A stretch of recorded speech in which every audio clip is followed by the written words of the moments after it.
Penn State. You can woo-saw this motherfucker like nobody business, and then you can play the music. This is Monty in the Morning, the show Phoenix Magazine readers voted #1 talk radio show in Arizona. #1 during your morning commute. #1 whenever news breaks during your day. And #1 whenever and wherever you want to talk sports. Now it's time for Monty in the Morning. Hell yeah, 24/7, 365, the Monty Show. That's us. Hello, buddy. Hello. Good to see you. Happy Tuesday, April 5th, 2022. It is already April. Unbelievable. Chicago PD is back tomorrow with a new episode. Yeah, SRT Jeeps and Chargers and stuff. Bitches, what? You're right now, you're #1, your favorite show on TV right now. Go into it. You're watching what? The Utah Jazz. You're such a dick. F1 Drive to Survive, which you are no longer watching. Honestly, I actually don't watch watching. TV shows. Seriously. You don't watch TV shows? No, because what TV shows do I have time to watch? Seriously. Okay, well, if you would discipline yourself, you could do the things that I do, which is be married and have degenerate children who don't discipline themselves. Right. But I make time to get exposed to other things. Like, stop. Just stop it. Not everything has to be about sex, I sir. didn't say anything. What? Donnie, please. What? Man.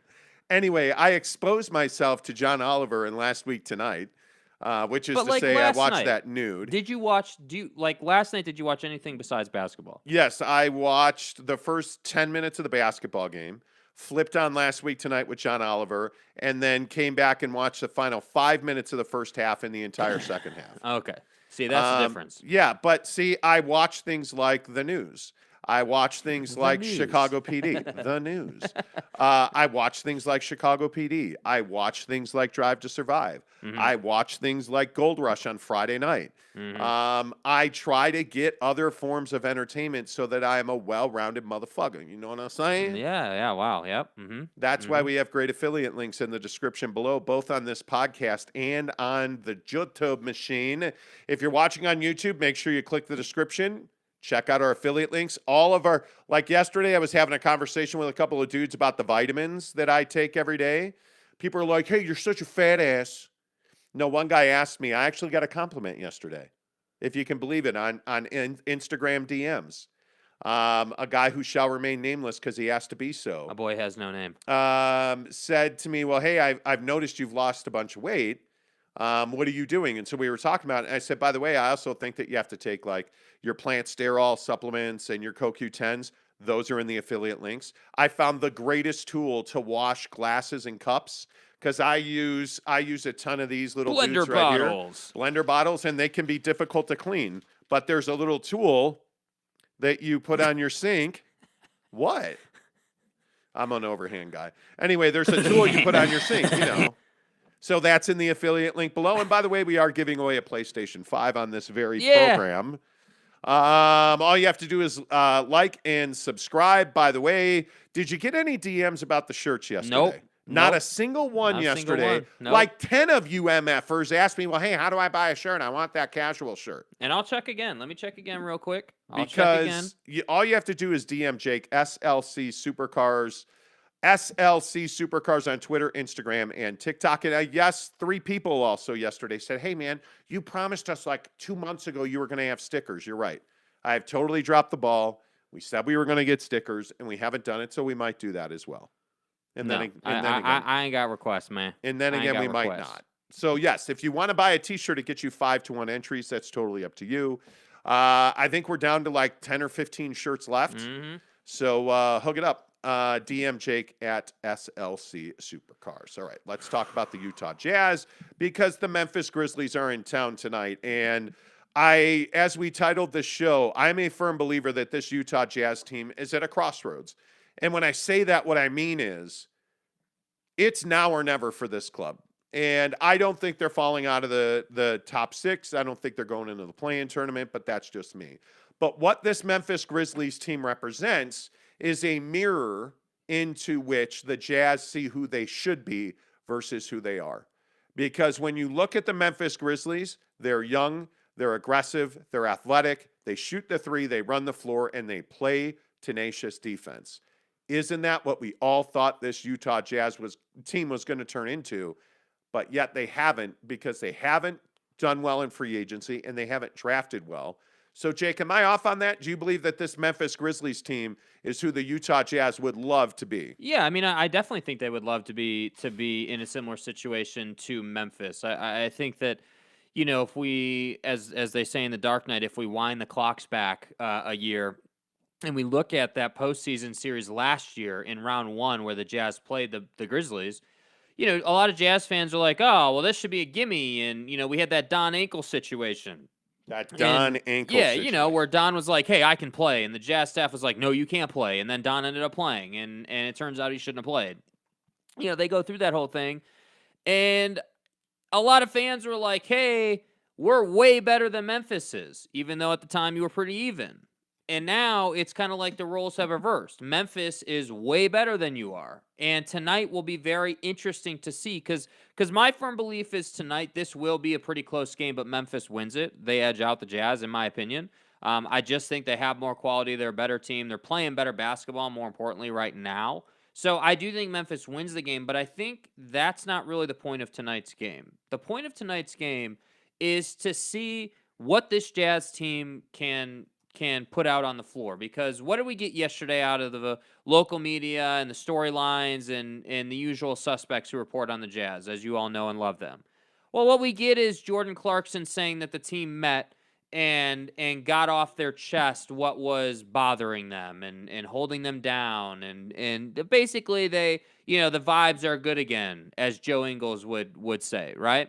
So to me, tonight, what this is about is coming out and seeing a complete 48-minute performance. I had a guy on Twitter yesterday, Mike, I believe it was, tweeted me that, there was a picture, like a graphic put out of, what the Jazz record would be if NBA games ended after 3 quarters, and they'd be like the number 1 team in the league, and they'd have 55 wins.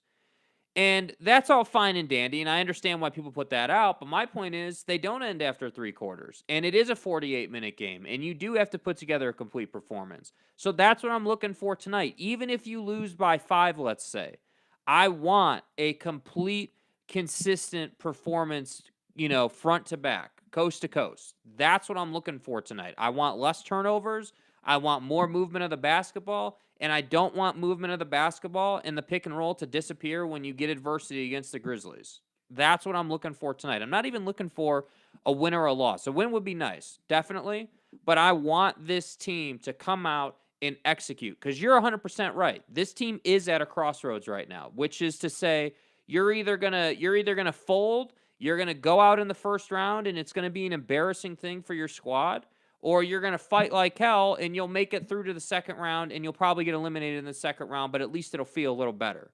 That's where you're at right now, And so I feel like this team, what we heard yesterday, essentially, without saying it specifically, this team said, hey, we got everything off our chest. We put that behind us. We're moving all together we're moving forward together as a club. That's basically what we heard Jordan Clarkson say. So I'm going to look for that tonight. I want better basketball out of this team tonight. Well, and I was told yesterday at practice that they basically hit the reset button, that the Utah Jazz have come to a place where they've said, you know what, we've got 4 games left to show, what we can do and bring ourselves back together as a club. Does that work? If you win tonight, it absolutely works. If you lose tonight by 20 to Memphis, I don't think that works at all. It's more of the same. And it's more of the same, and the issues that have persisted with this ball club continue. I think that's likely the scenario that will happen. But I don't know. I think that this team is and has the capability of being really good. But I don't know that they're capable of being really good right now.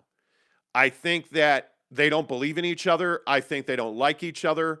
I think that they are in a place where when you struggle, and I think this is applicable to all of us, whether you're, and I think Greg Hawkins is in here today, whether you're an actor on a movie set, yeah, or you are a salesperson at a major tech company. Yep. If you don't like the people that you're working closely with, the job is not going to be fun. Yeah. It is going to become a 9 to 5 instead of a passion of yours. Well, it's culture amongst your team and your people. You know, I think that Rudy, again, and I don't want to do this today. I really don't want to have the Rudy versus Don and the battle that goes on between those two. But when we're talking about team culture, and I look around the league, I think, like if we look at Memphis, I think that's one of the reasons they're so successful right now. That team has been through the ringer, man. That team did get knocked out by the Jazz last year. Ja Morant did get let down. Ja Morant did step up this year, Bane has come through and upped his game. You've got Jaren Jackson Jr. that has upped his game, and those guys have come together. And you can see what happens on the floor when a team is playing together. Like, it's one of the reasons the Suns are so good right now, because they're all pushing in the same direction. DeAndre Ayton didn't let the fact that he wasn't going to get paid by the Suns and get that huge contract bother him or tear him down. What he did is he decided to go out and play good basketball, And so when I look at this Jazz team, it's great to say, hey, at practice yesterday, we put it behind us. We're back on the same page. Everything is good. Tonight, I want to see Donovan Mitchell kicking it to Bogdanovich for an open three in the corner that he's going to make 4 out of 10 times. I want to see Jordan Clarkson come into the game for 10 to 15 minutes at a time and not turn the basketball over and move the ball. Like, we need to see these things. Yeah, I just think you need to get back to playing good basketball tonight. That's it. That's how you fix this. That's how you evolve past this. I mean, you're not the Lakers, and the doomsday clock that is perceived to be ticking on this Utah Jazz team, I think the drama is why you're seeing that. This is not a bad ball club. This is a ball club that's struggling. This is a team that I don't think knows how to win games. And I think it's aging. I think it's past its prime. And I think it needs a retool. But we've been saying that I think this is the third year where we've talked about you need an influx of new talent into this roster. And every day that you don't get that, it's going to be a longer day at the office. Mm-hmm. That's what it comes down to. But this idea that there is, the world is ending, this team sucks. This team is what it's been for the last 10 years. It's no better and it's no worse. They're just another team right now. They're not special. They're not unique. And frankly, you're starting to see a lot of the moles on the face of the Utah Jazz because losing brings out the worst in people. Mm-hmm. And the funny thing is we're going to have a conversation about money today in our non-sports stuff. And it's really apropos to this Jazz team. You found out who Rudy Gobert really was when you handed him $200-something million a year. And you said, here's $41 million a year. Money changes people. But I actually don't think money changes people. I think money defines and exposes who you really are. And I think that's what you're seeing with this Jazz team. You have a bunch of guys in, Conley Clarkson, Donovan Mitchell, Rudy Gobert, who all got paid. And I think everybody thought that everything would just fall into place and you would tip one domino over and the whole row would go. Well, it doesn't work like that. Mm-hmm. It actually takes actual pointed, deliberate action to grow and become a better person, a better player, and a better ball club. Yeah. And there's been none of that in the last 2 years. So I again just fall back on the old saying that I love so much. If you're going to keep doing what you've always done, you're going to keep getting the same result you've always gotten. Yeah. So until you get radically different with this roster, you're not going to see a radically different result. Right now, best case scenario, I mean, what could we really see this team doing in the postseason? I mean, could they get past the second round? No. Realistically, I think the best case scenario for this team is they win one playoff series. Mm-hmm. And right now, if it ends in the 3-6, I don't even think you're going to get that far. I don't know that there's a first-round matchup where you can unequivocally be like, hey, yeah, we're going to win that series. Yeah, because you don't have Memphis anymore this year, right? Like, you don't have that low-end team that's not going to give you trouble based on the way teams are playing right now. And that's the thing with again, this roster, as we detailed yesterday. Again, if you didn't listen to the show yesterday, go and listen to it. I mean, we talked all about the roster and its shortcomings and all that good stuff, But I just think that the most important thing right now for this team in the big picture, not tonight, but just in the big picture, is making sure that Donovan Mitchell remains content with the plan, because obviously he's not content with where the team is now, At as all. he shouldn't be. You No. know, I don't blame him for that, and I wouldn't blame anybody for not being happy with where this team is at. But it's really, really important that the front office and Donovan Mitchell stay on the same page, and everything we've heard confirms that they're on the same page, and that Donovan has been told that they are going to change this roster and build it around him and get on with things. You know, but I think 2 years from now, if we're still sitting here after they've burned this thing down and changed the roster, and this is still an average-ass team, then I think, you know, the conversation is going to change a little bit for Donovan Mitchell, because, as he said repeatedly, he's not going to waste years of his career not winning, you know? Yeah, and I think if this summer doesn't go well, you're going to see Donovan looking for a trade at the deadline next year. I think I just think we just should not go there. We just should not go that far ahead. I think if you're a Jazz fan, live one game at a time. Yeah. Because it's really easy to swing emotionally with this team. And yesterday was kind of an interesting show for me. Like, I just got fed up with the world is ending yesterday. Mm-hmm. The world's not ending. This team is exactly who I've been telling you this team is for 2 years. I mean, I think if you've been around this show for any modicum of time, you know that this is who we've believed this team to be. They are an average basketball team that's rapidly aging. And yesterday, this BS with Rudy Gay refusing to do media, you know, with there's just a lack of accountability. They don't have to do that. And I think one of the things that I find so interesting is that you just understand that the Jazz realize they don't have to do anything they don't want to do. Who's going to force them to go and remake this roster? Because people are going to buy tickets. It'll be a full house tonight. There's no doubt about that. Like, if I look at what's left on the schedule for the Jazz, Yep. Especially, you know, like looking at the names that are coming to Vivint this week, to end the season. You know, your Memphis tonight, your OKC tomorrow, and then Phoenix on Friday. So why wouldn't, you know? Yeah. My guess is Phoenix will be a madhouse on Friday. I would go, but you are, you know, now all of a sudden in love and going on vacations together. You know, like I would go tonight to see Memphis, but you're like, no, I need my sleep because I got to pound box all weekend. So the jackhammer's got to be well rested. Doesn't make you feel responsible. You know, and then they go to Portland to finish the season. My guess is Portland won't be a very big crowd on the road, but my guess is the next 3 games there will be pretty good crowds in place to see Portland, OKC, and Phoenix. Right. Could be wrong. I think you're probably going to win 2 of the 4 games you have left. I think you probably beat OKC and Portland. Because I don't think you're going to beat Memphis tonight, and I certainly don't think you're beating Phoenix on Friday, even though I would love to see it. Yeah. Would love to see it. But this team does not do well on 3 games in 4 days. No. It I'm doesn't. not sure there are a lot of teams that do. You know, but, well, I actually don't think that. See, and I don't look at it that way. Uh-huh. This team is old. It This is. team has older bodies that are not feeling it. Right now, I would expect a really good if you're going to win Memphis or Phoenix, I would guess it's Memphis. You're coming off of 2 days of rest. Yeah. You're getting 2 days between games. Friday will be 3 games in 4 days, and it's 3 teams that get up and down the floor. You know, like you look at OKC, they might not be good, but they're not going to play slow. Nope. You know, you look at Memphis, they're very good, and they're going to play up and down the floor. Phoenix is a little more plotting when Chris Paul's in the game, but that's a team that's got 5, 6 different guys who can score the basketball.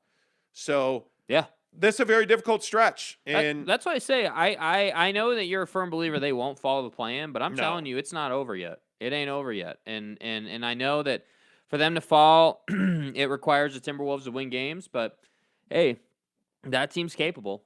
They're capable. Will they do it? Probably not, but they're capable, you know, and this is a tough stretch to end the season. I think it's very difficult at this point of the season to remake yourself, to rebrand who you are as a ball club. I mean, you've had a day and a half of really good preparation and practice. I would expect to see better ball movement consistently throughout the first 3 quarters of this game. I would expect to have some more refined and clear defensive understanding. I really hope we don't see any zone. Yeah. Please don't play zone. This team is not built to play zone. I would expect to see a little more clarity in rotations. I would expect to see less Royce O'Neal. I would expect to see far more Daniel House and Juan Hertzog-Govina in I believe you nachos. referenced him as Juan Hernan Nacho Cheese Gomez. Something like that. I'm not good with pronouncing complicated names. But the point is, what I'm saying is, I just think that it's tough to remake who you are. Yeah. I think you can work on defensive rotations. I think you can work on ball movement. I think you can kind of hit a reset button when you have 2 days between games, which is great. But I think you are who we always knew you were. So we'll see. I don't know. But what do you think the best case scenario is? I mean, I think the best case scenario is what you were saying. They win one playoff series, they go out in the same, the second round, just like they did last year. But I think that what's also likely to happen is worst case scenario. You get bounced in the first round. You're not happy about it. Don's all pissed off, and you're dealing with emotions. And I don't say that to be Mr. Negative, but I think, for those of you who watch every night, I think it's not far-fetched. Like, I think this Jazz team, for them to go out in the first round, they just, it's more of the same. I mean, think about it.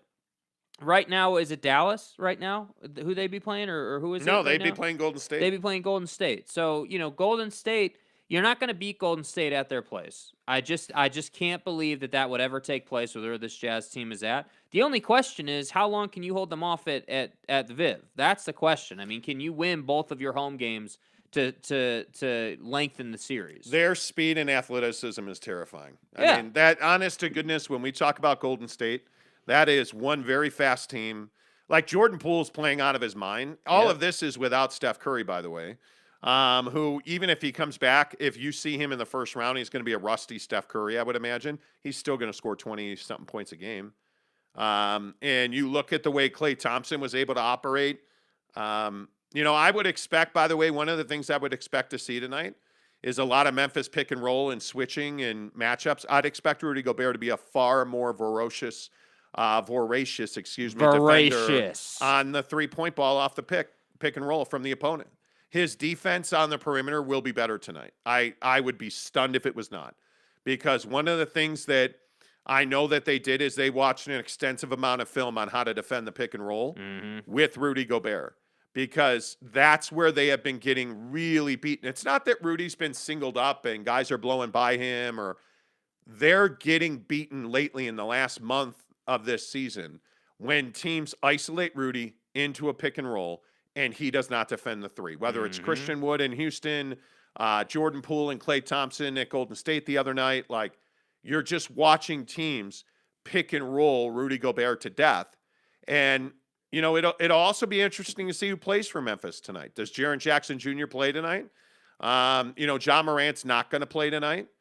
So you're gonna continue to get a Memphis team that just runs up and down the floor. Yeah, which I think is worse for you than if Ja played. I would agree. I would agree. I think that the speed that Memphis plays with is a challenge for a ton of teams, and I think because of where the Jazz are at with their roster and the age, it's a bigger challenge. But I think the biggest thing here, no matter what happens, I think the biggest thing is to make sure, again, that when Donovan Mitchell hangs it up for the season and cleans out the locker and goes home, that he is feeling good about where the direction the organization is going. I know I keep coming back to this, but that's the overreaching point, because I think we can all agree, whether you like our takes or hate our takes, I think what our common ground is they're not winning a championship this year. I think we can all agree on that, and they're not even close to that conversation. So my big thing is just making sure that Don's happy, and then priority number one would be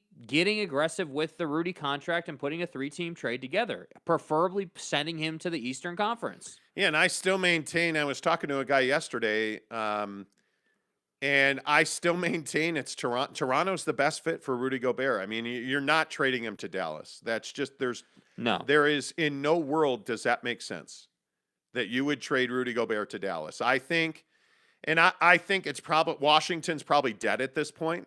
But I mean, if you'd have made, and there are some people who believe the Jazz had, had a deal that they were talking about with Rudy Gobert, because again, as I reported at the deadline, the Jazz had conversations about trading Rudy Gobert at the deadline. Yeah. And they just did not want to put money into that, the amount of money it would have taken.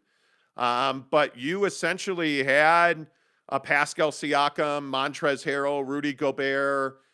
You had a Spencer Dinwiddie involved in that deal. Like, you had a bunch of different teams that were involved in a Rudy Gobert deal. And I'm telling you now that I would not mind a Pascal Siakam trade. I would not mind seeing Pascal Siakam wind up on this Jazz roster. I would not mind seeing other pieces that they had. I would love to have seen Montrezl Harrell be a backup center on this team. That would have been huge. I think that's what this team needed.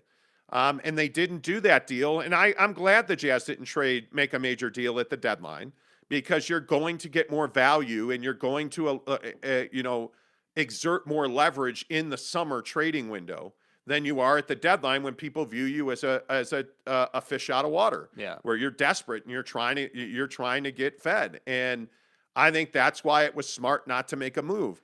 I am hoping, as I've been told, that they did not make a move because they wanted to really kind of hang on to what they had, give this last group its due respect to make whatever run through the playoffs they believe they can make. Mm-hmm. And then in the summer, they're going to completely remake this roster.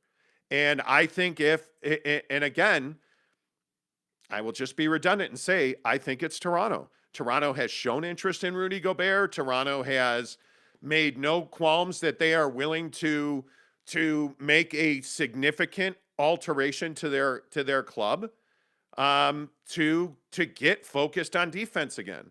I think they're learning a hard lesson on Fred VanVleet.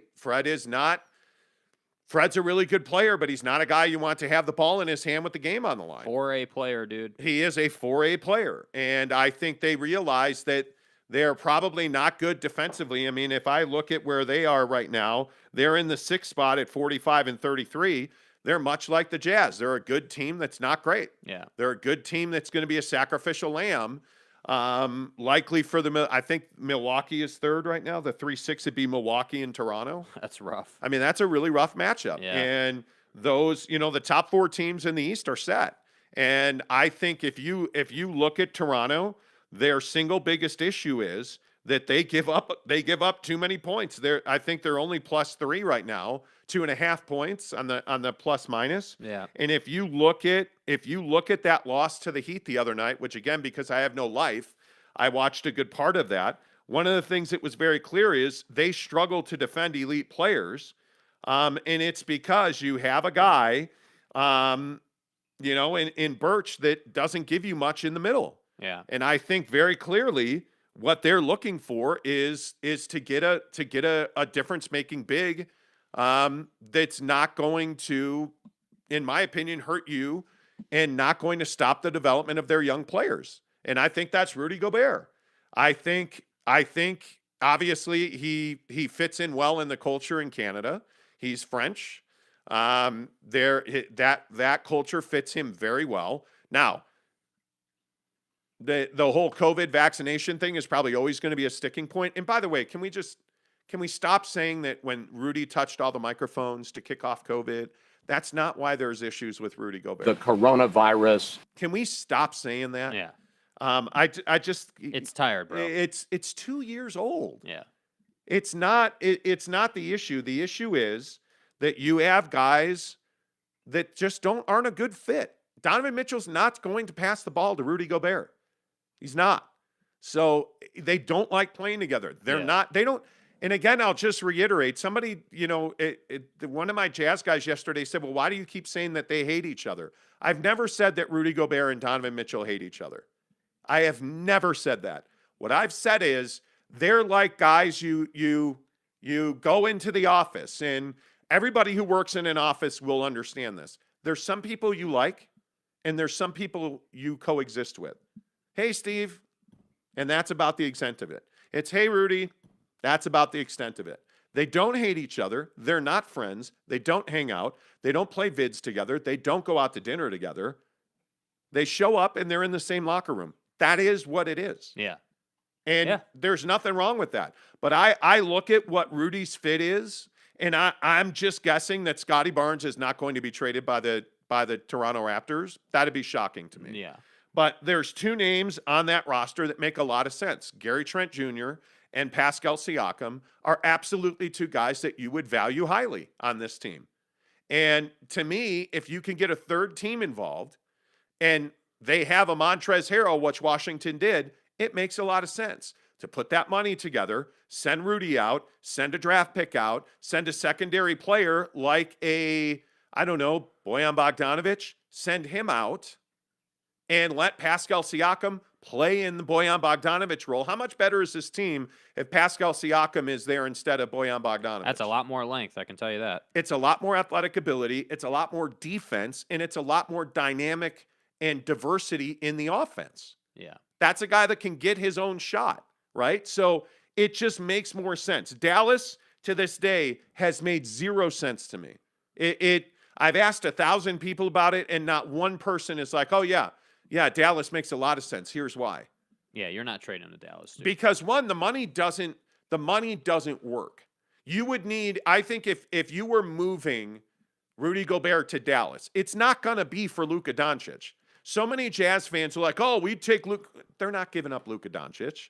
Not for Rudy Gobert. Stop. For nobody. So you're looking at who are the role players that would come in return. If I'm the Jazz, I'd have to have Tim Hardaway Jr.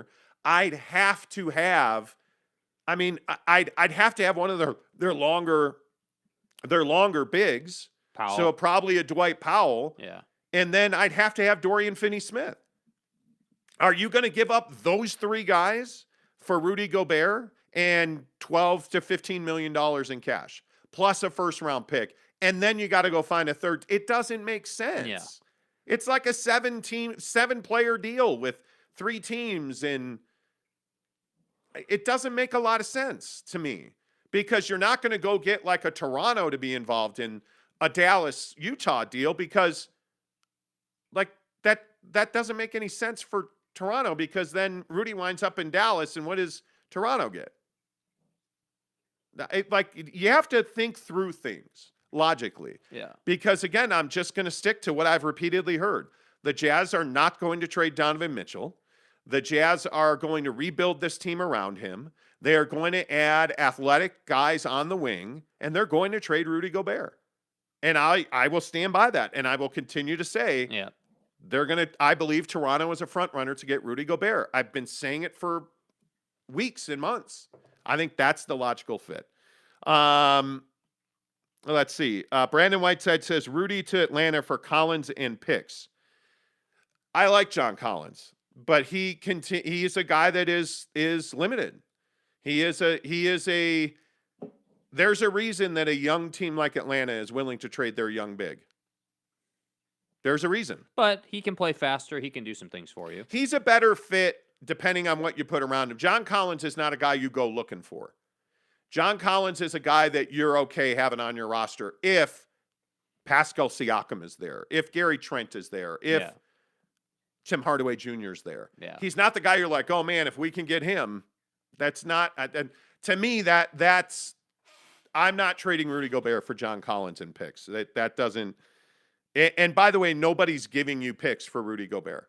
Yeah. You're in the Rudy Gobert trade you are hoping for a net split, you're hoping that, hey, I'm going to send you Rudy Gobert money and a future first round pick. Yeah, give me Pascal Siakam, and you're trying to break even. You're hoping to level there. Yeah, you're likely going to lose. Yeah, because you're going to have to send money. You're going to have to be creative to compensate whoever winds up with Rudy. You're going to have to compensate them for his contract. It is not inarguable that it's one of the worst contracts in the NBA. I've tried not to say that out loud because he is a really good player. He is an impactful player, but it's one of the worst contracts in the NBA.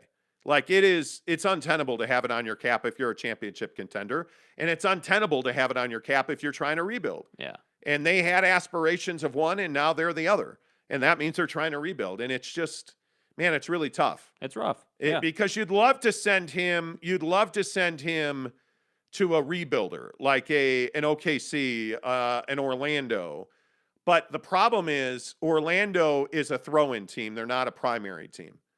And what value, because any team you send Rudy to, there's going to have to be significant value. There's going to have to be a Pascal Siakam. Mm-hmm. There's going to have to be like a Dorian Finney-Smith and a Tim Hardaway who instantly make you better. They instantly fill a need. Like an OKC doesn't do that.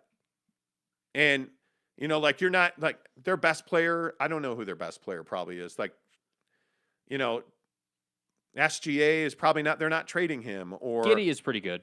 Giddey's pretty good, but they're not going to trade him either. Giddey's a fabulous young player. Yeah, he is a fabulous But you're not going to move that guy. I mean, no, if you're you're them, more you know? likely to move a Lou Dort, who you already have that on this team. Like they're But just. I will say that Lou Dort would be an upgrade to Royce O'Neal, in my opinion. I think that Lou Dort is a younger guy who's still got that young guy energy, can play good defense, can play really good defense. Actually, he's one of the better defenders in the league, no doubt. Offensively, that's kind of the question mark. You know, you'd have to see how he would kind of fit in and translate into this team. But again, we can go round and round, right? We can go through like a million trade scenarios. The point is they're going to trade Rudy Gobert. It's going to happen, and you just have to see what you get back. Yeah. All right. Let's get through some comments because you guys matter to us. We really appreciate that you're here every day. And I just want to say thank you. The audio podcast has had 3 days of just amazing performance. Like I don't know if we just hit somebody's algorithm. I have no idea, but we've had 3 days of just incredible from Apple, Spotify, iHeart, Odyssey, wherever you listen to our podcast. I just want to say thank you. Stitcher, certainly, because the audio podcast is just dominant. And this YouTube channel is growing. We're over 3,700 now, which means we've picked up over 100 subscribers in the last week. Like, you guys are amazing. And we just really appreciate the support that you guys give this show. James Knight says, "What's up, mofos?" What's up? We said something nice about another Australian. Does this release the 4X gold like that you owe us? Force G says, "Morning." Funky Orion says, "Hi." Hello. Hey, buddy. Funky says, "Good day. Jazz is less likely to win versus the Grizzlies. I won't keep my hopes too high, but hoping for the best." There you go. Exactly. I think that's proper. Brylark, what the heck? Where you been? Good to see you, buddy. He says, "Morning, boys. How hopeful are we that Rudy gets traded in the offseason?" I feel pretty good about it. Yeah. Gabe Ledley, my dudes. What's up, Gabe? Good to see you. Jesus Christ destroys atheism. My guy. It's not on your birth certificate. Says there is a number of teams that are already saying that they have interest in trading for Rudy Gobert. Depending on what they can offer, this might be a 3-team deal if it happens. God bless. More power to you, man. More power to you. And I heard some wild stuff yesterday. Oh, the Lakers are going to trade and the Bulls, DeMar DeRozan to the Jet. Like, stop. You're not going to get a star player. You're not going to get another team's best player for Rudy Gobert. Yeah. You're not. The rumors being thrown around yesterday, the teams that I've heard most predominantly are the Chicago Bulls, the Toronto Raptors, and the Dallas Mavericks. And I think, like, think about what the Bulls in a third team would be able to bring to the Jazz. Because I think on the Bulls, you could probably pluck Zach LaVine out of there. Dude, come on. And if you threw in Alex Caruso. Thank you, dude. Thank you. On Dallas, they don't have a star player that they're going to give you in return. And they're a major rival of yours. Do you want to see Rudy Gobert 5-6 times a year wearing a different uniform? No, I'm good. Probably not. And I go to Toronto. I go to, like, one of the other teams that has been talked about a lot is the Miami Heat. And I think that's just nonsense. Like, what are the Miami Heat going to do with Rudy Gobert? They're not going to trade Bam for Rudy. Why would they do that? Yeah. Like, that doesn't make any sense. I think that comes out of all the Donovan Mitchell rumors because Donovan Mitchell's athletic guy, his body guy is there. Yeah. So I don't know. Jesus, I don't know what that looks like. I don't know. We'll see. I think it's going to be interesting. Morning, fellas. Good morning, Rudy. Greg Hawkins, what's up? He says, "Monty, I don't want the PS5, but if you send me a shirt, I'll promote it in the show on my platforms." send me a DM. Need an address, buddy. Send me a DM. Also, Happy to do it. Also need a size. Just saying. Yeah, happy to do it. Do you lift? Steve Hambone says, good morning, boys. Heard any more about Coach Quinn or Rudy being traded? I think Quinn Snyder is going to be the coach next season. I truly, him and Ryan Smith, from what I understand, have a great working relationship. So I would be really surprised if they fired Quinn Snyder. Yeah. I'd be really surprised. That would, I'm not saying it's not happening. I just think I think Quinn will be here. Did I see a Woj report Mitchell is seeking a trade, James Knight said? No. Not that I'm aware of. No, there was a fake God, I can't remember the name of the Twitter account. It's a fake Twitter account, basically. It's like where they make like fake Woj accounts or fake, those kind of type of accounts on Twitter. Basically was saying that Don wanted to go to Miami and that he had tagged, basically, NBA Central, that's what it was called. NBA Central, a fake NBA Central Twitter account, tweeted yesterday that Donovan Mitchell, was requesting a trade officially and that Woj had reported that. I went through Woj's timeline and checked. He didn't report that. It's complete garbage. Yeah, that NBA Central account, I think, was taken down. Yeah. The legit NBA Central account is there. Yeah. The fake NBA Central account is not. Yeah. So which happens all the time. I mean, you got to take that stuff with a grain of salt. There's a fake Adam Schefter account that's gotten countless stories broken. But that's actually funny. I think that's funny. When they do that, that's funny. I don't think it's funny. But that's just me. Gabe says, things are bad when Jazz fans are making the stop the count argument to protect their fragile psyches. Too bad. Stop the count, Gabe. Why would you bring such dishonor to Jazz fans? Well, mainly because they tried to stop the count legitimately. Jonathan Ponce says good morning, and Garcia says morning. Jeff Johnson says good morning, my guys. What's up, Jeff? Good to see you. James Knight says the money Rudy got paid changed the way he judged it. Changed the way he was judged. It didn't change him. Well, I mean, with money comes great expectation. And I think it should have. I think on some level, it should have changed him. I mean, I think on some level, as an NBA player, like when you get paid, you have to understand that it doesn't just mean that you can go and buy a Ferrari now. Like, yes, that's right. It means that, hey, we're paying you and trusting in you that you will help carry us to that next level. And so when that doesn't happen, things go sideways really fast. So, yeah, I mean, I agree. It did change the way people looked at him, and he did not change, but he should have changed for sure. Yeah, no doubt about it. James Knight, I don't think you're wrong. I just think it's philosophical. Eric and Raleigh says, good morning, gentlemen. Caleb says, Jazz need a new offensive scheme. Play great for 3 quarters. Can't hold leads. So sad. Yeah, and I got that same DM where they were like, oh, hey, if the Jazz ended the game after 3 quarters, they'd be undefeated in the you're out of your element. history of the NBA. And it's like, why do people put that stat together? Well, if the game ended after 3 quarters, it doesn't. And people get pissed when I say that. Like somebody will send me, hey, please comment on this. And my comment is, well, the game doesn't end after 3 quarters, so what do you want me to say? I'm not trying to be a dick about it, but the game doesn't end after 3 quarters. Yeah. The stat is meaningless. Like I think they're an older team that runs out of gas late in games. Yeah. I think they've had quite a few guys that have missed time this year. Rudy, Don, Bogey, Mike is healthy. He's been rested. I look at, unfortunately, Royce has missed no games this year. Buckets O bench. I should probably stop. And Garcia says, if I'm correct about the Jazz falling to the 6th, then maybe into the play-in, plus Quinn being out after the Jazz lose in the first round, no Mamba Mitchell ending up in New York, you should hook me up with a PS 6 or 7. Okay, next comment. James Knight says, I'm sick of hearing how Donovan feels he needs to just take care of his own performance because his game is far from perfect. No, but what Donovan Mitchell, I think, realizes is that he has got to improve.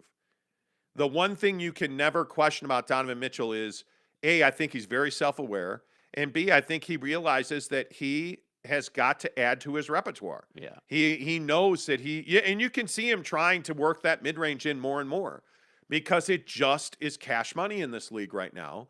And I think Donovan knows that he's become too one-dimensional from 3. So, and his 3-point shot is fantastic. I mean, the range on his 3, like somebody, I can't remember who sent the podcast now, but somebody sent me a podcast yesterday of a group of casuals. You're a casual. Talking about talking about Donovan Mitchell and that he stopped evolving and developing. And it drives me crazy when people are like, oh, he stopped developing. It's just not true. Like, how on God's green earth do you watch Donovan Mitchell last year, this year, 2 years ago, this year, and say he hasn't developed or improved at all? Like even just his game in the paint, like has completely changed. Like his Euro step is dominant at this point. You know, like his 3-point range is exponentially further. So I think he is absolutely developing. No Mamba, and Garcia says. Cool. But who is Mamba? Like, there's no other Mamba. There never will be. Jeremy Boatman says, well, if it isn't Monty and Jake. Morning, fellas. Good morning, Jeremy. You're a casual. Do you have your headband on? Eric says, and the Jazz will sell out the 2 games they host in the first round. They will. Let's see. Caleb says 2 for 2 for sure. I don't see them beating the Grizzlies or the Suns. That's an interesting conversation. Teddy Wayman, good morning to you. James Knight says you're not suggesting they've waited until April to watch film on Rudy defending the pick and roll. No. No, I'm saying that Rudy Gobert has waited till April to start listening. That's what I'm saying. Yeah, I mean they have been working with Rudy since. I mean, this has been a point of emphasis from what I understand at practice since February. Yeah. Early February. Yeah. But the problem is you don't get to practice much in the NBA. I think there's a misnomer that every day you don't play games that you're practicing. That is not the case. There was a tweet yesterday. I don't remember who put it out, but basically there was a tweet yesterday that said the Jazz have had like 5 practices since the new year. Yeah. Like, you just don't practice. When do you have time? You're constantly playing 3 games in 5 days. You're playing every other day in this league. You're traveling. You have not had a consistent practice schedule for the past 3 seasons. I mean, last year you had a compressed season because of COVID. The year before was the year you lost most of the season to COVID and played in the bubble. Yeah. And now this year you're just seeing that. I think what people forget is that a lot of the injuries you're seeing this year and a lot of the legs being heavy is because we're coming out of COVID where you played until September and then you started the season right back up in November. Then you're going into a season that's compressed. You're fitting a bunch of games into a small window, and then you're playing an Olympic tournament. So you're playing all of these games, and guys like Don and Rudy and guys that have been in the Olympic cycle, they've made playoff runs. They've played 2 playoff series the last couple of years. Like, Donovan's had a major ankle injury that I still don't think he's 100% from. You just look at all of this wear and tear. You can't practice. Yeah. They have had less than a dozen practices in the last 2 regular seasons. That's how little they practice.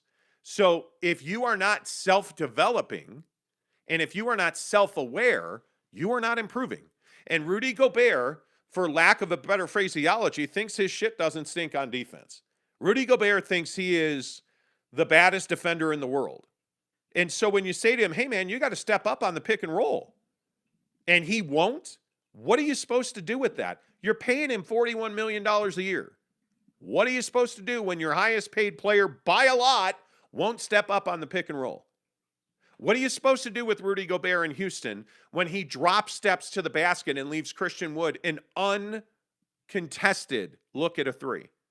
What are you supposed to do against the LA Clippers when Terrence Mann dunks on him, 5 possessions later blocks his shot, and he still won't step up on the pick and roll? Yeah. What are you supposed to do with that?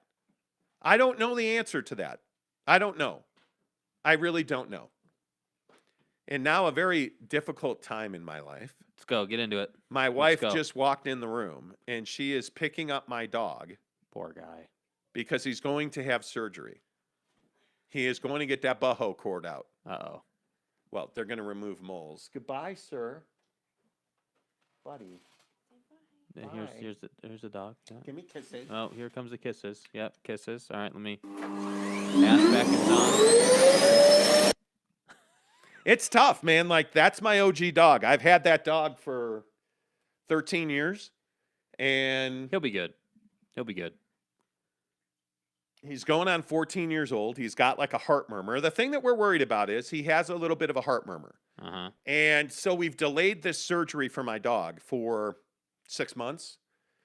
And this issue with his butthole has not gone away. And last time he was in for a checkup, the glands in his butt were not infected. And so he's got moles on the outside of his butthole. And they don't want to give him anesthesia because there's a chance it could kill him. So now my wife, he's unhappy with it. Mm-hmm. So my wife is taking him to the vet and they're going to do surgery on him today. He'll be all right. I'm hoping. He'll be okay. If that dog dies, I'm going to be a wreck. I will sit here tomorrow nude and sobbing. That's it, Skippy. Sorry, Jake. But we'll see. I'm gonna I think won't the blame best. you. Yeah, I'm gonna think the best. Dude, he's going to be fine. He is going to be fine. I agree. All right, Jeremy. A couple other Jazz comments. Jeremy Bolton says Rudy for Caruso, straight up. That could work. Are you out of your goddamn mind? You'd improve defensively. That's a joke. James, Casey relax. Finlinson says, so you're saying COVID isn't Rudy's fault? It's not Rudy's fault. Everybody makes it out to be his fault. Even if he's traded, Rudy's jersey will hang in Vivint at the end of the day. Because he did what? Well, I mean, they won championships and they were a dynasty with Rudy at the center. And he's an all-time Jazz player, right? Yeah. You know what's so funny to me is I was listening to old clips of our podcast to double check if I said something that I was told I said that I didn't say. I said that the Jazz will not win a championship with Rudy Gobert on this roster. Mm-hmm. And I've said repeatedly that Rudy Gobert cannot be your highest best player on a championship winning roster. I never said he'll never win a championship. Mm-hmm. I've never said the Jazz will never win a championship. What I've said is this roster, and I was listening to a podcast that we did while we were still in Phoenix, right? So 2019, I was listening to a podcast where I said this current roster will never win a championship. With Rudy and Donovan Mitchell together, I said they will never win a championship. And last year we said Rudy is not a championship caliber player.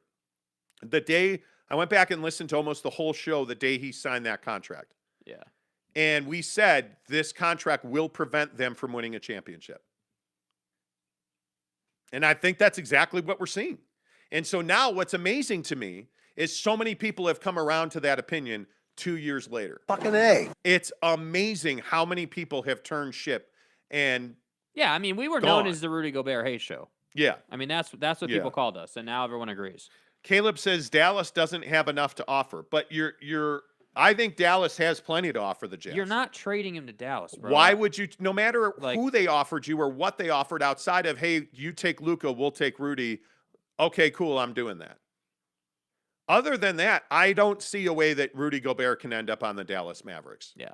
Because it just, I'm telling you now that Luka Doncic is the right player to pair with Rudy Gobert because he loves to pass the basketball. All Luka Doncic wants to do is shoot threes and make great passes. That's exactly who Rudy Gobert needs to play with. Exactly. Because they will lob, they will pick and roll, like Luka Doncic with a legitimate pick and roll dominant offensive center, Rudy Gobert. There are a few that set better picks or take up more space than Rudy Gobert. That's what Luka and him would thrive together. Yeah. Why would I want that? If I'm a Jazz fan, why would I want that? I would not. I would not. I'm not doing it. So they do. Dorian Finney-Smith and Tim Hardaway Jr. are players that should absolutely intrigue you as a Jazz fan. But you can't do it, dude. You No. can't do it. No. Can't do it. No. Won't do it. Mr. E says PG would be a perfect fit. I don't see the Clippers trading him. You're not trading Rudy Gobert to the Clippers. No. Brylark says Conley's going to be a Laker next year. Mark my words. Well, I mean, they already have an issue there. I think Mike Conley's days as a championship caliber player are over. Yeah. The decline that we have seen from Mike Conley in his ability to play fast and his ability to finish in the paint, he's not somebody. Mike Conley goes to a Dallas, a mid-table hopeful team. He doesn't go to a team that cannot make a mistake on a free agent. or a trade, because the LA Lakers, they're going to fire Frank Vogel the day after the season ends. I think Rob Pelinka is probably going to step away from that team as their general manager. I think they are likely to trade Anthony Davis. That's the other conversation I had yesterday. What's today? Tuesday. Today's Tuesday. Sunday night. Talking about trading Anthony Davis and the fact that Anthony Davis is going to be the fall guy, because After the street closed Davis. LeBron's not going anywhere. No. Now, I'm also the guy who says LeBron's been a failure in LA. I think that move has not worked at all. You gave up 3 really good players to get Anthony Davis for LeBron James. Did you hear, and I know it's Magic Johnson, so grain of salt, obviously, but Magic Johnson goes on ESPN yesterday and essentially says that the Lakers were going to go ahead and get DeMar DeRozan. That didn't happen because LeBron started talking to Westbrook, and LeBron wanted Westbrook. If that's true, again, huge double underline, asterisk. Well, DeMar's talked about it. He had a deal. He thought he was a Laker. He had a deal in place. Yeah, but what I'm saying is, we know that the DeMar thing is real, but I'm talking about the Westbrook thing, because Magic is basically blaming LeBron for the situation they're in by saying that. Well, I think a lot of people they don't do anything without LeBron's permission. I mean, if the Lakers are gangster and they're really serious about winning titles every other year at a minimum, I would trade both LeBron and Anthony Davis. They can't stop you from trading them. I mean, you need to go to LeBron and say, hey, this hasn't worked, or hey, you won us a championship. We're really grateful for that. We're looking to move on now. We need to rip this thing apart and start over, and that's what I'd be doing. And cold-blooded, bro. But it's what you have to be. But it's a disaster in LA. It's absolutely a disaster in Los Angeles. And they are in a position where they're very similar to the Jazz. I actually think if you're the LA Lakers, you probably did the right thing not making the John Wall trade. I've thought about this a lot. You're going to unload multiple deals. You're going to trade Anthony Davis to somebody who's going to be like, oh, we can get him healthy. Yeah. Yeah, we'll take Westbrook's contract with it. Yeah, absolutely. Yeah. Oh, you need us to take Dwight Howard's deal? Yeah, we'll do that. But we're getting Anthony Davis, right? Yeah. Here, you can have our first round pick. Yeah, absolutely. Right? Yeah. I mean, is there anybody that would be shocked to see Anthony Davis go back to an Eastern Conference contender? The Knicks? The Brooklyn Nets. The Brooklyn Nets. Is there anybody that would be shocked to see the Brooklyn Nets make a deal that gets them an Anthony Davis type player? The Knicks, I don't think anybody's going to the Knicks and winning. I just don't. I think it's too dysfunctional. I really don't. But can you imagine Anthony Davis on the Chicago Bulls? Yeah, that would be. Can you imagine the Lakers trading Anthony Davis to the Bulls for Zach LaVine in a package? We're getting somewhere. Can you imagine that? Because I can tell you right now, and we joke about Alex Caruso. Alex Caruso has talked about openly that he was shocked and disappointed not to be a Laker anymore. And how many Lakers, including LeBron, saying that they miss what Alex Caruso brought to that team? Biggest kick in the balls you'll ever get. Hey, man, you want to give me Zach LaVine and Alex Caruso for Anthony Davis? Today. Knock it out. Let me pack his shit and mail it for you. Yep. I'll ship your car too. Like, let me get it done. Pack your shit. Let's go. Yeah, like, are you kidding me? That's a deal you're doing all the time. Like, the problem is, if you're the Utah Jazz, you're not the LA Lakers. Correct. You're not. And you don't have the issue becomes for the Lakers, by the way, who's running the Lakers? Is it Kurt Rambis's wife, or is it Jeannie Buss? Because it's probably Kurt Rambis's wife. I think her name is Linda. I don't know why it's not in my head right now. But that, like, Phil Jackson is consulting them again. And I actually think Phil as a consultant, not the guy pulling the strings, Phil as a consultant's a pretty good basketball mind. He's a pretty good basketball mind. I don't want him being my president of basketball operations like it was for the Knicks. No, I don't want that. But they're going to get it right. And if they don't get it right in LA, they're going to make a lot of mistakes getting it wrong. They're going to turn that team over. And the difference is they'll still make a ton of money, and they'll still be relevant even when they suck, and it'll still be LA, and it'll still be Staples / crypto arena. And by the way, let's not forget, The Clippers still haven't won, and they're moving out of Crypto.com arena. We'll see you later. They're moving out. So it's going to be the Lakers building. That whole LA Live complex is going to be the Lakers. And the Clippers are going to be down by SoFi where the Rams are. So the Lakers, that's a Laker town, man. When the Lakers are good, that's a Laker town. Yeah. When the Rams win a Super Bowl, they all go to the Lakers game. You don't see them at the Clippers game. Where do you see them? You see them at the Lakers game. Yeah. That's a Laker town. They're going to figure it out. Yes. They will figure it out. And that's what I love about teams like Boston, LA. When you look at the New England Patriots or the best teams in any given sport, they're going to make big, The Rams. huge, testicular size moves. Yeah, dude. And if they fail, hey, man, we tried, and we're going to try again. We went full send on that thing, and it didn't work out. We went and got Odell Beckham Jr. Guy helped us win a Super Bowl. Now we're done with it. Even though he tore his ACL. Now we're done with it. Super Bowl. By the way, we traded, the quarterback that this franchise was built on, this current incarnation of the Rams. We're going to dump Jared Goff, and we're going to go and get Matt Stafford, who's going to prove his legacy and win a Super Bowl. That's the type of balls you got to have. I mean, that was a ballsy-ass trade, and it worked out. I'm telling you. Caleb says, teams throwing the kitchen sink for Rudy. They're not. No. Scott Howard says, whoa, that was a major comment dump. My bad. Yeah, you guys are amazing. Thank you. James Knight says the Olympics hurt Joe and Rudy. I would agree with that. Greg Hawkins says the Jazz need a hard reset, and it's going to cost them one way or the other, either in time, money, or wins. Most likely all three. That's exactly right. That is exactly right. LeBron might go back to Cleveland, Caleb says. I think LeBron does not want to leave LA. I think his business interests, he's made so much money living in LA.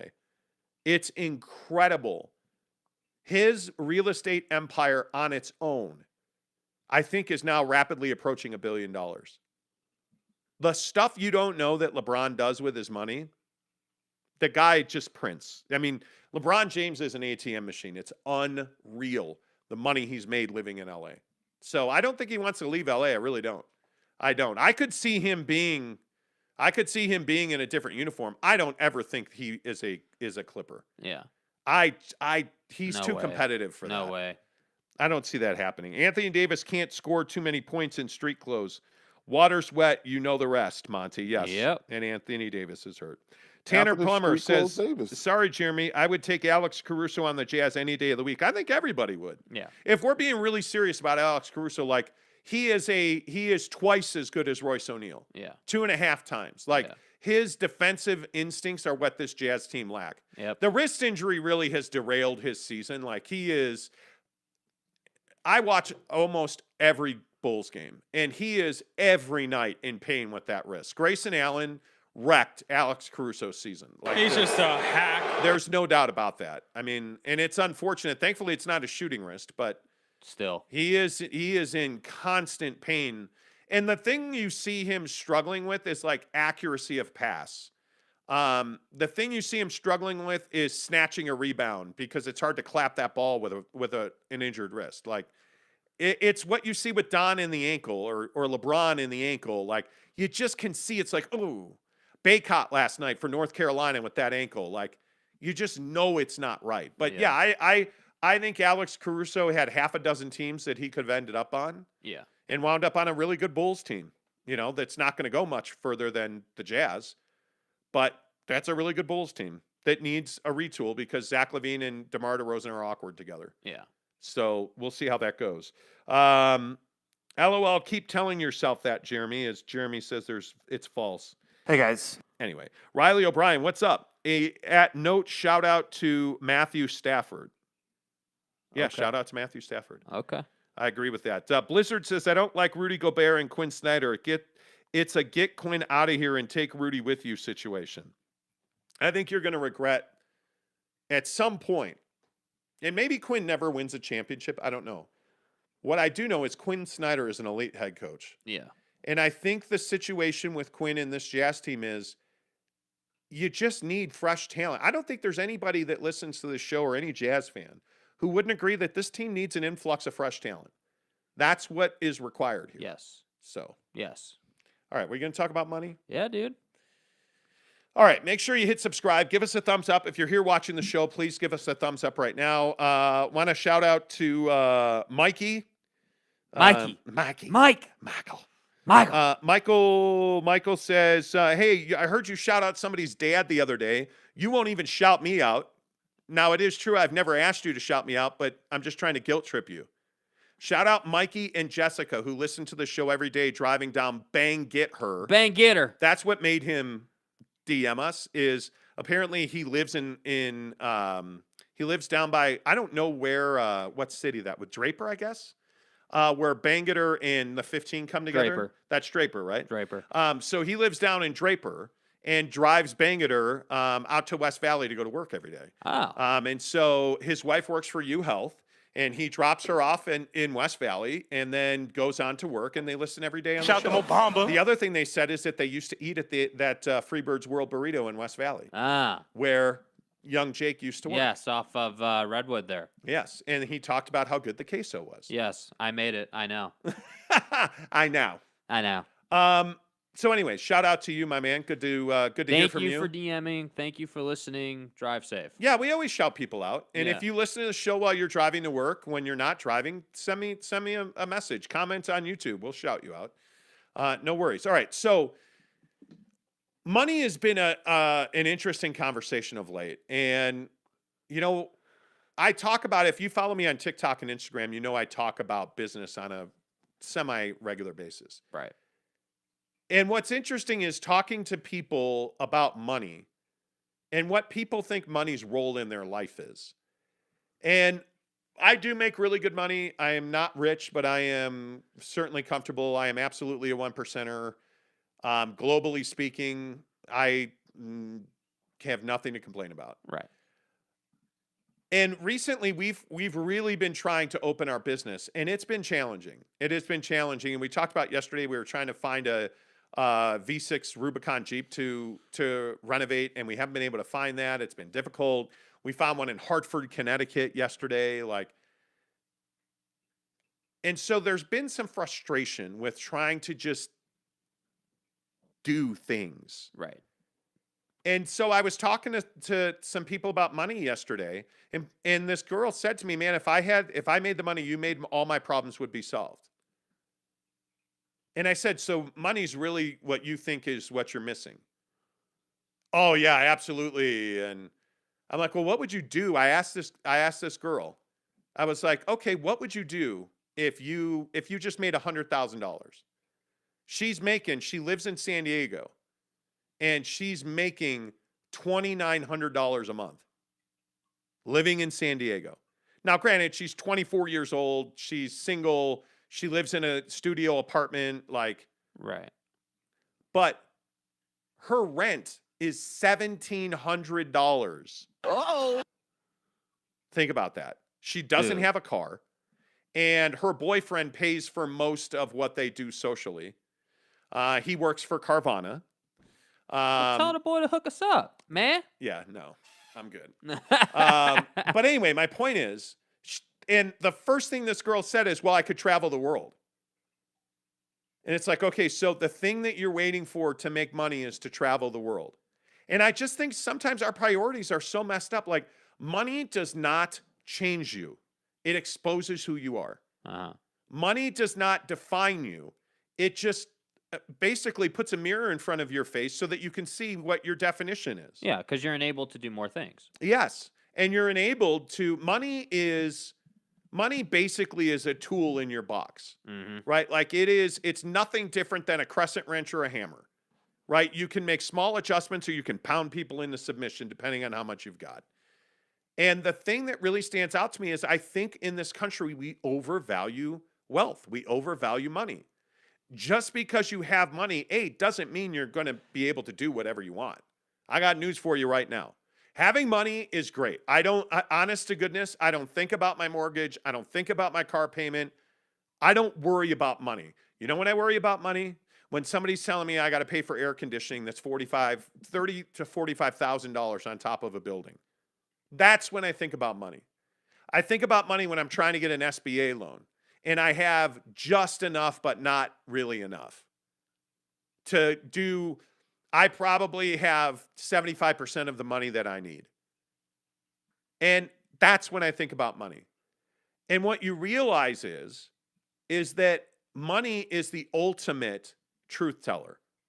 It is the ultimate truth teller about you as a person, about what your aspirations are, about what your morals are. It absolutely levels your moral compass. Like, Yeah. I'm telling you, it does not solve your problems. But and I think a lot of people like my age, let's say, because you were the example you used was a younger person, like they just have never realized $100,000 a year, or Yeah. or anything that allows them basically. Because that's the thing, like the money, it's not the premise of making 100 or 200 or 500 or a million a year. Like it's what that does to your day to day in your life, and I think that's kind of what that's what people miss is like they think, okay, well, I'm going to make all this money and I'll travel, but they don't really think about, okay, well, you know, how am I going to make 100 and travel the world and and do this and that and the other? Yes. It's too complicated. They don't think about these things. And so that's the conundrum. I mean, again, money,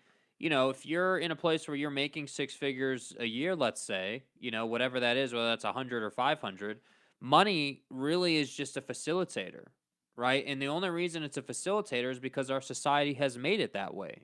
Our society has made it so. The dollar is necessary for what we have to do in the day to day, just as food is, just as water is. That's right. And that's the thing. I think, not to turn this into a huge philosophical conversation, but like I think that's the impact like that social media's had, or like that a lot of these other platforms has had. But think about the impact. That's a really good point. Think about the way that money has changed institutions in this country. Yeah. So think about the way money has changed Twitter yesterday. Elon Musk became the largest individual shareholder at Twitter yesterday. And immediately he said, I want an edit button. I want us to start working on an edit button. Immediately he said that. Look at the church. We live in a town in Salt Lake City that is defined by the Mormon church. And I can tell you, growing up Catholic, money was absolutely at the heart of every prayer that I ever said as a kid. Mm-hmm. Hey, here's $1. Drop it in the box and say a prayer. Hey, like I had a friend when I lived here previously who got into a dispute with his neighbor. And his neighbor, this guy had put up a fence on the property line. Mm-hmm. The neighbor believed that the fence was on the wrong side of the property line. So that neighbor took his tractor, I remember it vividly, a Kubota tractor, and knocked it down, knocked the entire fence down. The guy, my friend, comes home from work, freaks out, punches that guy in the face. So they go to the church, not the police. They go to the church, and the church says, okay, you're going to have to make an additional $1,000 tithing, and then we'll tell you how to handle the situation. They make the additional $1,000 tithing, and basically they make the two guys write letters, and each is responsible for their own damage. So my friend, as it turned out, had the fence in the right spot, but he made a $1,000 donation to the church, wrote an apology letter, and wound up rebuilding the fence out of his own pocket. And it's like, dude, that's what money does in church. Like, give me $1,000. I'll give it to an attorney. Let's sue this guy. Yeah. Right? But think about institutions and money. Money controls, like, look how much land the church owns. How does the church have so much sway in Utah? Well, because it's a freaking monster. How is RC Willey one of the top grossing brands in the state of Utah? Well, it turns out they're also the largest bank in the state of Utah. Who knew that? Right? Because they control the money. Right? So if you think about the way that money controls institutions, why wouldn't that filter down to people? Why wouldn't it filter down to the decisions that we make on social media? Yeah.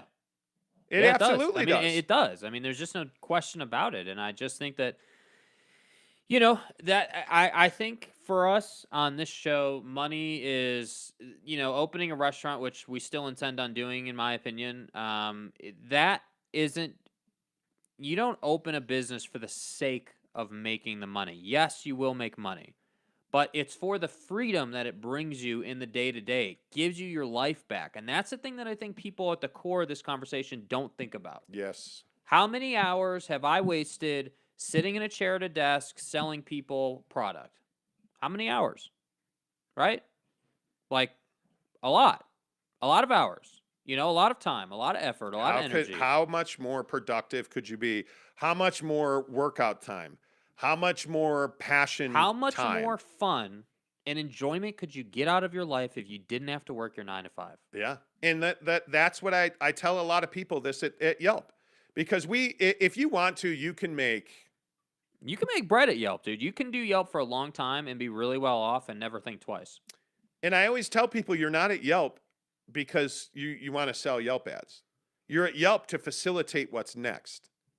Yelp is not like the end. Yelp is the beginning and the first step in whatever your dream is. And maybe this is the conversation that we're going to wind up having here. But I'm a big believer that when you make good bread, you got to chase what you're passionate about. If you have the money to do anything you want to do for a living, what would that be? Mm-hmm. For me, it's one of two things. I want to open up a fast casual restaurant, and I want to own real estate. I want to own rental properties in multiple markets. Yeah. That's what I want. That's who I am. That's what I am. That's where I am. I want to do that. Mrs. Monty, I don't think is convinced at this point, right? So philosophically, I got to get that right. But the main point of this is, how many people in this world don't have a dream? How many people in this world don't have a passion? If I said to you, hey, what did you want to be when you were growing up? I don't know.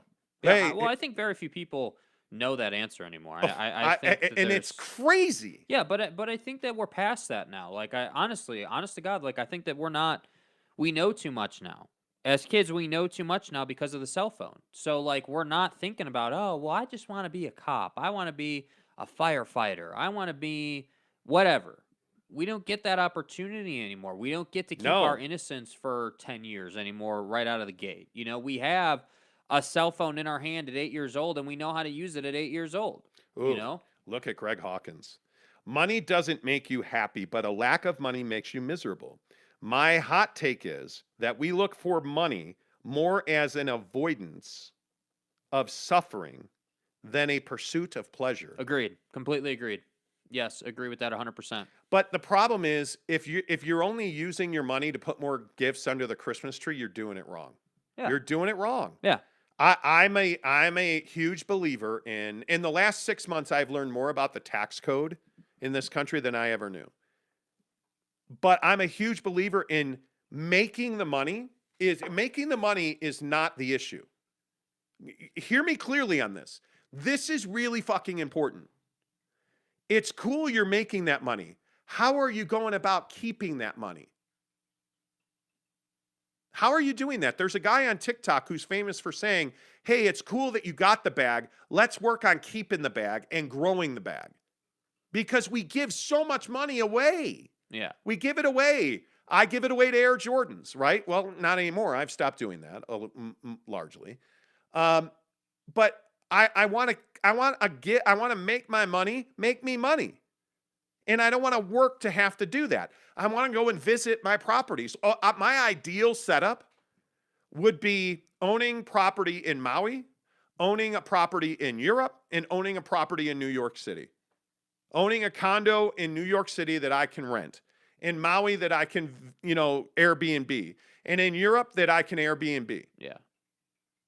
And then I'm just going to travel the world and make sure my properties are running right. That'd be my ideal situation. You'd never hear from me. I would be making good bank. I would even consider Dubai. Lewis Hamilton, the F1 driver yesterday, talked about Dubai and the limitations and the freedoms that collide in Dubai. Mm-hmm. And it's this incredible place where you can do anything you want. And it's this incredible place where money flows like water. And they kill people, But there are ways to do things, places to do things. But you've got to learn that making money isn't enough. You've got to learn to keep your money and make it make you more money. Yeah. The government does not want you collecting a paycheck. The tax system is not set up for that. The tax system is set up for you to freely and fairly and legally deduct every purchase that you make.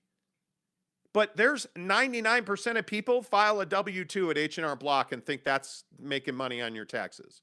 Well, and it's making H&R Block money. I'm telling you it's not. I'm just, if your money's not working for you, man, if your money's not making you money, you're doing it wrong. Yeah. You're doing it wrong. You know, like we're looking at this Jeep deal. I got to be honest with you. And we don't generally talk about the inner workings of our business very often. But we're looking at buying this Jeep because it's wholly a tax write-off. 100% of that Jeep purchase is going to be a write-off. Every bolt that we turn on that Jeep is going to be a write-off. Every expense from gas to mileage, depreciation, new wheels and tires, new suspension, new soft top, new lights, you name it, it's 100% a write-off. Every trip that I take from now to the end of my life is going to be a tax write-off. Every vacation I take will be a tax write-off. You just got to know what you're doing. And you got to hire a tax professional who will tell you, here's how you do that. Yeah. These are the parameters. Like when we were looking at a Porsche the other day, or we were looking at an SRT Jeep. And we literally called our accountant. And I said, hey, this is what I want to do. Is it a tax write-off? And she said 100%. Yep, 100%. Here's what you need to make sure you do. That's the deal in life. Yes. The deal in life is not to punch in at 9 and out at 5. Yeah. Or, God forbid, punch in at 8 and out at 3 in the morning. Let's hope you don't work third shift because it's miserable. Anyway, Caleb says, make your money work for you. Yes, that's the goal. Exactly right. Tanner says, my dream is to work in sports media, maybe do a podcast like you guys. Start now. There's no reason you're not doing it now. Why aren't you doing it now? The podcast costs you almost nothing to start. Almost nothing. And every day you wait is another day you wasted when you're thinking about doing a podcast. Giggity says, how can I only get 5% alcohol beer when I'm in Utah? That's the way the world spins here in Utah, man. You don't, Giggity, LOL, just kidding, I don't know. A fast casual restaurant's nice, Tanner says. Yep. Utah moonshine, Jeremy Bolton says. You know, the funny thing is that you can't get full flavor, full fuel alcohol in Utah. Yep. It's not a thing. It's not a thing. Anyway. Well, I feel better now that we talked about that. Yeah. We'll feel better after we get our doors open or we get something going. I'll feel better. I will. Yeah. I mean, that's just what it I don't is. feel like I'm in a hurry. I just am not looking to sit around a long time. Yeah. And I am very much of the mindset that I could do 3 things at once. So I'm working on this restaurant, but I'm out. There's no reason I shouldn't be looking at property in Maui. It's readily available. We can afford it. Now, truth be told, there's a limit to what I can afford, but that's with everybody. Yeah. I'm probably more comfortable at $500,000 than I am at $1 million.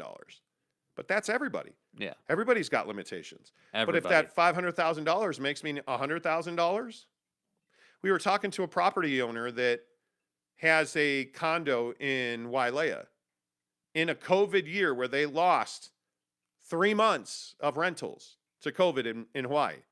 They still netted $97,000. Yeah. You just replaced your 9 to 5. You know, like, I mean, this is not rocket science, friends. It's not. And by the way, you can have a second home and you can get a loan on a second home and all the interest in that mortgage payment is a write-off. Yeah. We just need to do it. Yeah. Yeah. We just need to do it. And Yeah. we have to go because we have to punch into my 9 to 5 now. Isn't that exciting? No, not really. Not at all. Thank you so much for watching the show every day. If you are on podcast, bless you. Shop our links in the description below. Everything from the vitamins and the bars we use to the greatest cup washing tool for your sink. I'm telling the ashwagandha. Telling you. Are you still taking ashwagandha? I haven't in a minute. You're an but I need idiot. to. You're an idiot. Always good to talk to you, friends. Make sure you hit subscribe on YouTube. Make sure you Google search The Monty Show. MONTY by The Monty Show. Until tomorrow, say goodbye, Jake. Goodbye, Jake.